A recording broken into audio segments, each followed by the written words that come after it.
Monsieur le Président, mes chers collègues, je ne sais pas si c'est un symbole ou l'ironie du sort qui fait que cette délibération soit pratiquement la dernière qui soit examinée par notre Assemblée en clôture de cette mandature. Mieux vaut tard que jamais, devrait-on se réjouir. Mais c'est plutôt un sentiment contraire qui m'anime aujourd'hui, tant j'ai l'impression que nous venons de perdre 18 nouveaux mois dans ce dossier.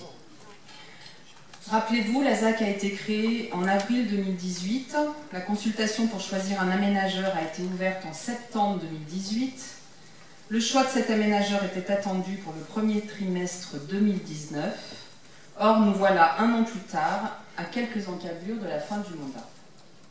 Un délai, une nouvelle fois anormalement long, et encore moins compréhensible quand on sait qu'il n'y avait qu'une seule candidature à examiner. Ce qui pose par ailleurs d'autres questionnements que je ne soulèverai pas ici. Ce rapport au temps pose inévitablement la question de l'ambition du projet que nous souhaitons pour ce quartier, qui, je le rappelle, ça a été dit par M. Le Faou, qui constitue donc une importante réserve foncière de la métropole, extrêmement bien desservie, puisque le métro de la gare d'Oulin arrive pratiquement au milieu de ses friches depuis 2013, et que le quartier est en bordure de la M7, futur boulevard urbain le long du Rhône. Comme pour l'anneau des sciences, où nous nous retrouvons à débattre en 2020 sur un projet pensé en 1990, voire même avant, il y a plus de 30 ans, je souhaite pour la Soleil que nos exigences en matière environnementale et sociale soient à la hauteur des enjeux de notre temps et des demandes des habitants. Oulin sera au rendez-vous de la Soleil. Pour ces habitants qui attendent depuis plus de 15 ans le démarrage de ce chantier, pour le développement de la commune déjà dense, déjà très dense, et dont le développement passe par la réussite de ce projet, pour le territoire métropolitain du sud-ouest lyonnais qui dispose, à moins de 15 minutes du centre d'affaires de la Part-Dieu et du centre-ville de Lyon, de l'opportunité de construire un nouveau quartier moderne et exemplaire. Mais est-ce que la métropole de Lyon sera également au rendez-vous de la Soleil ?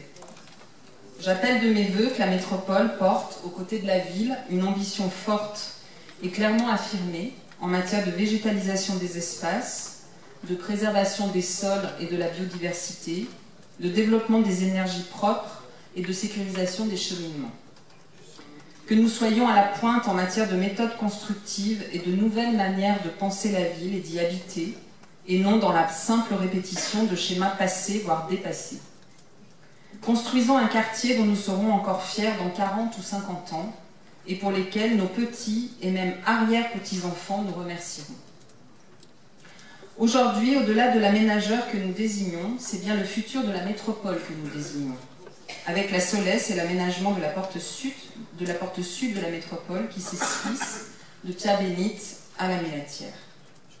Vous l'avez dit, par cette délibération, la métropole engage une opération de 77 millions d'euros avec des investissements publics attendus pour les prochaines années qui vont sensiblement modifier le paysage urbain. Pour la commune d'Oulin, au-delà de la subvention d'équilibre qui figure dans le traité de concession, ce projet représente des investissements à hauteur de 14 millions d'euros, avec la création d'une nouvelle école, d'un nouveau gymnase et d'un nouveau pôle petite enfance. Au-delà de ces investissements, il convient de bien penser l'ancrage de ce projet. D'abord au niveau local, avec le quartier historique existant, aujourd'hui classé en politique de la ville, et qui est l'un des plus pauvres de la métropole au niveau de la moyenne des revenus annuels. Avec le reste de la commune, puisque la voie de chemin de fer coupe littéralement le centre-ville de ce quartier en devenir. Il y a également un ancrage avec la rive gauche du Rhône à aller chercher, avec notamment la construction d'une passerelle Motte-Doux qui reliera les berges de l'Iseron au parc de Gerland.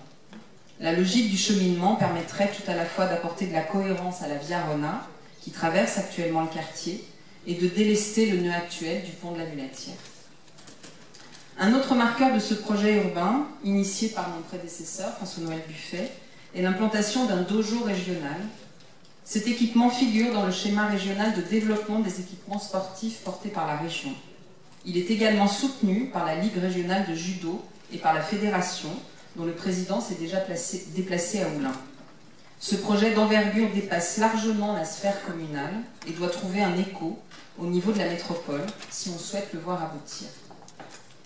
Les prochaines étapes seront déterminantes pour donner le là de ce projet. D'abord, le choix de l'équipe d'urbanistes, par laquelle il nous faut être ouverts sur ce qui se fait de meilleur à Lyon, mais aussi en France, voire en Europe. Nous avons tout à gagner à prouver que la métropole de Lyon peut attirer des urbanistes ou des architectes de renom, comme cela s'est d'ailleurs fait sur d'autres projets métropolitains. Ensuite, la concertation avec les habitants. Un important travail partenarial a déjà été conduit par les équipes de la métropole et le CAUE. Une exposition sur la fabrique de la ville a permis à beaucoup de monde de comprendre les mécanismes qui étaient en jeu. En parallèle, un cahier de recommandations préparé par les habitants et le conseil citoyen, très actif dans ce quartier, sera remis prochainement à l'aménageur. Le projet se construira bien évidemment avec eux.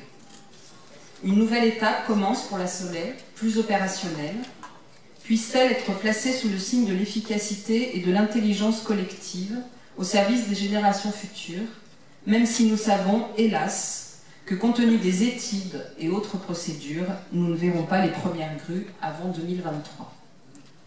Au mois de juin dernier, j'en terminerai par là, des étudiants de l'INSA sont venus me présenter leur projet de fin d'études dont le thème était justement la Soleil. Je vous livre tel quel le titre de leurs travaux, Arc en soleil, soleil, la solidaire au pied des saules.